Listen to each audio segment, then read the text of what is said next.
Welcome to RTV. నేను శివరామకృష్ణ. తెలుగు రాష్ట్రాల్లో betting app ఎంత సంచలనం సృష్టిస్తుందో మనందరికీ తెలుసు. ఎవరైతే బెట్టింగ్ యాప్కి ప్రమోషన్ చేస్తారో వాళ్ళందరినీ అరెస్టుల పర్వం అయితే కొనసాగింది. ఇప్పుడు ప్రస్తుతానికి కూడా కొనసాగుతుంది. ఇదే తరుణంలో మనం విశాఖ హనుమంతవాక జంక్షన్ వద్ద అయితే ఉన్నాం. ఉత్తరాంధ్రకి వెళ్ళే రహదారి, జాతీయ రహదారి దగ్గర అయితే మనం ఇప్పుడు చూడొచ్చు. మనం ఈ బెట్టింగ్ యాప్ హోర్డింగ్ అయితే నిన్న రాత్రి అయితే వెలిసింది. అయితే ప్రధానంగా మనం చెప్పుకోవాల్సింది ఏంటంటే ఇన్ని వీళ్ళని అరెస్ట్ చేసి ప్రమోషన్ చేస్తున్న వాళ్ళందరినీ, సెలబ్రిటీలు కూడా అరెస్ట్ చేసిన నేపథ్యంలో కూడా ఇంత బహిరంగంగా అయితే మనం చూసుకోవచ్చు. 1x బ్యాట్ ఇండియన్ లీగ్ అని చెప్పి చెప్తున్నారు. అయితే దానికి ప్రోమో కోడ్ అయితే గోలక్ అని కూడా ఇచ్చారు. 65,000 అయితే బోనస్ అని చెప్పి ఈ హోర్డింగ్లో అయితే తెలియపరుస్తున్నారు. అయితే మనం గూగుల్ సెర్చ్లో చేస్తే ఈ 1x బ్యాట్కి అఫీషియల్గా కొన్ని కంట్రీస్లో అయితే బ్యాన్ చేసి ఉన్నది అని చెప్పి అయితే మన గూగుల్ సెర్చ్లో అయితే మనకు కనబడుతుంది. అలాగే హైవేపై ఈ బెట్టింగ్ యాప్ ప్రచారం హోర్డింగ్ కలకలం అయితే రేపుతుంది.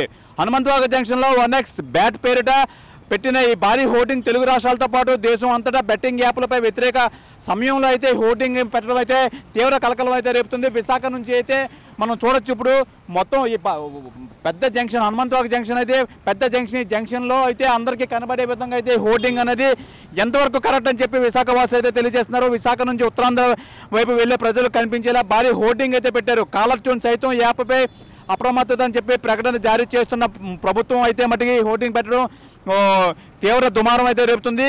గుట్టు చప్పుడు కాకుండా రాత్రి అయితే హోర్డింగ్ ప్రత్యక్షమైంది. హోర్డింగ్ను తొలగించాలని చెప్పి ప్రధానంగా మనకి ఇక్కడ సర్వత్రా విమర్శలు అయితే రేగుతున్నాయి. ప్రధానంగా మనం చూసుకోవచ్చు. ఈ బెట్టింగ్ యాప్ ప్రధానంగా సెలబ్రిటీలు ఎవరెవరైతే ఉన్నారో వాళ్ళందరినీ వెతికి మరి ఈ ప్రభుత్వం అయితే అరెస్ట్ చేస్తుంది. వాళ్ళకి నోటీస్ అయితే పంపించింది. ఈ నేపథ్యంలో అయితే జీవీఎంసీకి సంబంధించి హోర్డింగ్ ఎందుకు వచ్చింది, ఎందుకు వెలిసింది, ఎందుకు ఇండైరెక్ట్గా అయితే సపోర్ట్ చేస్తున్న జీవీఎంసీ అంటే ప్రభుత్వం సపోర్ట్ చేస్తున్నట్ట అని చెప్పి విమర్శలు అయితే రేగుతుంది. అయితే మనతో పాటు ఈ క్రికెట్ సంబంధించి కోచ్ ఫణీంద్ర అయితే ఉన్నారు. అది ఫణీంద్రని అడిగి తెలుసుకుందాం. ఫణీంద్ర, చెప్పండి, ఇంత దుమారం రేపుతున్న యాప్స్ విషయంలో కూడా ఇప్పుడు ఈ పరిస్థితులు, ఈ హోర్డింగ్ ఎంతవరకు కరెక్ట్, ఏం చెప్తారు మీరు? జై శ్రీరామ్, అందరికీ నమస్కారం అండి. ముఖ్యంగా ఈ ఎన్డీఏ కూటమి వచ్చినప్పటి నుంచి ముఖ్యమైనటువంటి ఏవైతే నగరాలు ఉన్నాయో, పెద్ద నగరాలు ఏవైతే ఉన్నాయో వాటిలో ఉన్నటువంటి ఈ పోలీస్ డిపార్ట్మెంట్ వారు, ఐసీపీ వారు అందరూ కూడా ముఖ్యంగా ఎక్కడైతే బెట్టింగ్స్ జరుగుతున్నాయో, ఎక్కడైతే ఈ క్రికెట్ బెట్టింగ్స్ జరుగుతున్నాయో వాటి మీద కొరడా జులిపించడం అనేది జరిగింది.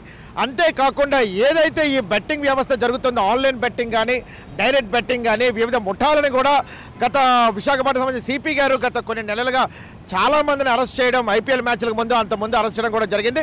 కాకపోతే ఇప్పుడు మీరు చెప్తుంటే మేము కూడా చూస్తున్నాం. స్వయానా ఈ రోజున జీవీఎంసీ సంబంధించినటువంటి హోర్డింగ్లో జీవీఎంసీ పరిధిలో ఉన్నటువంటి ఈ యొక్క బెట్టింగ్ యాప్, అందులో కూడా ప్రఖ్యాత క్రీడాకారుడు, ఇండియన్ క్రికెట్ క్రీడా శేఖర్ ధావన్ హోర్డింగ్ తోటి ఈరోజు పెట్టడం చాలా బాధాకరం. ఒక పక్కన ప్రభుత్వం అయితే కనుక దీన్ని ఊరుకోవట్లేదు. ఈ బెట్టింగ్ యాప్ అయితే దీనివల్ల చాలామంది జీవితాలు నాశనం అయిపోతున్నాయి.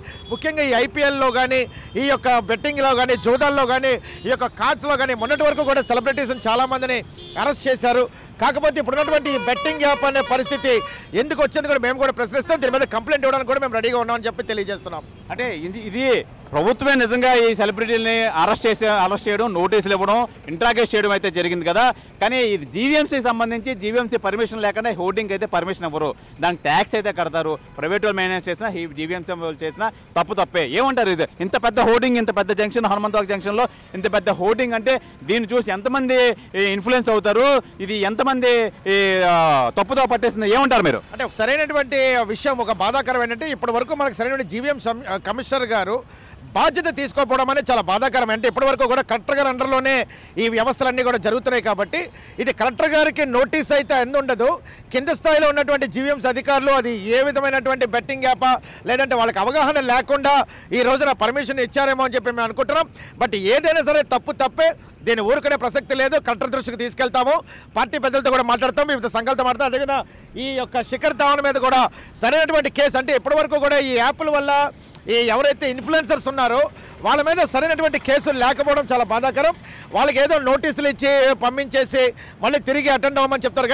కానీ దీనికి ముఖ్యంగా నాన్ బెయిలబుల్ అరెస్ట్ వారెంట్ కేసులు పెడితే కొంతైనా సరే భయం అనేది ఏర్పడుతుంది. కాబట్టి దీని మీద సరైనటువంటి రీతిలో స్పందించాలని మేము కూడా కోరుకుంటున్నాం. ఫణి గారు, ఇప్పుడు ప్రధానంగా ఎగ్జామ్స్ అయిపోయి పిల్లలందరూ ఖాళీగా ఉండే సమయం, సమ్మర్ వెకేషన్స్ అని చెప్పుకోవాలి. నిజంగా ఇలాంటివి చూస్తే ఎంతమంది ఇన్ఫ్లుయెన్స్ అవుతారు, ఎంతమంది నష్టపోతారు, ఎంతమంది బెట్లో డబ్బులు పోగొట్టుకుంటారు, ఏం చెప్తారు మీరు? అన్న, ఇప్పుడు సామాన్యుడి చేతిలో కూడా ఒక మొబైల్ అనేది వచ్చేసింది. ఇప్పుడు బెట్టింగ్స్ అనేవి యాప్లు అనేవి చాలా ఈజీ అయిపోయి అందరికీ కూడాను. ఆ ఇన్ఫ్లుయెన్సర్స్ కూడా చాలా ఈజీగా ప్రమోషన్ చేసేస్తున్నారు. ఆ స్మార్ట్ ఫోన్ వల్ల చాలా ఈజీగా వాటిని ఆడిస్తున్నారు, డబ్బులు పోగొట్టుకుంటున్నారు. మనీ అనే క్రెడిట్ అనేది ఒక మొబైల్ ఆధార్ కార్డుతో కూడా డబ్బులు అనేవి రావడము, దాన్ని సరైనటువంటి బెట్టింగ్ యాప్లు చేయడము, దానివల్ల డబ్బులు పోగొట్టుకోవడం ఇవన్నీ కూడా జరుగుతున్నాయి. కాబట్టి ఎట్టి పరిస్థితుల్లో ఊరుకోకూడదు. దీన్ని సరైనటువంటి ఇన్ఫ్లుయెన్సర్స్ మీద కేసు పెట్టాలా.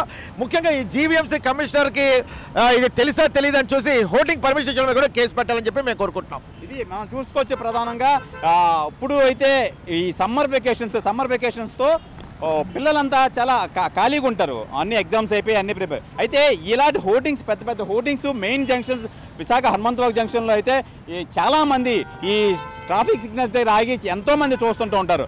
అలాంటిది ప్రభుత్వం ఈ వీళ్ళని ప్రమోట్ చేసిన సెలబ్రిటీని అరెస్ట్ చేసినప్పుడు ఇంత పెద్ద జంక్షన్లో ఏ విధంగా ఇంత పెద్ద హోర్డింగ్ పెడతారు? ప్రధానంగా మనం చెప్పుకోవడానికి ఏంటంటే 1x BAT అని ఉంది కదా, ఇదే గూగుల్లో సెర్చ్ చేస్తే, ప్లే స్టోర్లో సెర్చ్ చేస్తే 1x BET అని వస్తుంది. 1x BET అనే యాప్ అఫీషియల్గా కొన్ని కంట్రీస్లో అయితే బ్యాన్ చేశారు. కాబట్టి ఇది 1x BAT అని చెప్పి పెట్టారా, లేదంటే ఎందుకు పెట్టారు? నిజంగా ఇంత పెద్ద హోర్డింగ్ పెట్టడానికి జీవీఎంసీ అధికారులకు తెలియదా? ఇది నిజంగా అనే ప్రశ్నిస్తున్నారు విశాఖవాసులు. నిజంగా ఇప్పుడు దీన్ని చూసి యువత చాలామంది ఎంతమంది ఇన్ఫ్లుయెన్స్ అవుతారు, ఎంతమంది డబ్బులు పెట్టి నష్టపోతారో నిజంగా దీన్ని అయితే పెట్టడం చాలా అమానుషం. నిజంగా చాలా బాధాకరమైన విషయం. నిజంగా జీవీఎంసీకి సంబంధించి ఈ హోర్డింగ్స్ అంతా చూసుకునే జీవీఎంసీ కమిషనరే లేరు. అలాంటిది ఈ నేపథ్యంలో అయితే ఇది కలెక్టర్ హయాంలో జరిగిందా నిజంగా, లేదంటే కింద ఉద్యోగులు ఇది పర్మిషన్ ఇచ్చారా అనేది తేల్చాలి. నిజంగా ఈ విశాఖవాసులు అయితే మటుకు దీన్ని ఇమీడియట్గా దీన్ని తొలగించాలి. వెంటనే దీన్ని తొలగించి ఈ ఇన్ఫ్లుయెన్స్ అవ్వకుండా ఈ యువత దీనిపై మొక్కు చూపకుండా కంపల్సరీగా ఇది ఇమీడియట్గా తీయాలని చెప్పి విశాఖ యువత కానీ అలాగే క్రికెట్ కోచ్ మన ఫనీ కానీ అయితే తెలియజేస్తున్నారు. ఏదేమైనా ఇది పెట్టడం అనేది రాత్రే వెళ్ళడం ఇది అధికారులకు తెలియకుండా అవుతుందా లేదా అని చెప్పి వీళ్ళైతే తెలియజేస్తున్నారు. ఏదైనా విశాఖ వాసులు అయితే మట్టుకి ఈ హోర్డింగ్ని ఇమీడియట్గా తొలగించి ప్రభుత్వం దీని మీద వెంటనే చర్యలు తీసుకోవాలని చెప్పి విశాఖ వాసులు అయితే తెలియజేస్తున్నారు. కెమెరామెన్ మూర్తితో శివరామకృష్ణ RTV విశాఖ హనుమంతవాక జంక్షన్ నుంచి. మరిన్ని వీడియోస్ కోసం ఛానల్ ని సబ్స్క్రైబ్ చేయండి. లేటెస్ట్ అప్డేట్స్ కోసం వాట్సాప్ ఛానల్ ని ఫాలో అవ్వండి. ఆ లింక్ డిస్క్రిప్షన్ లో ఉంది.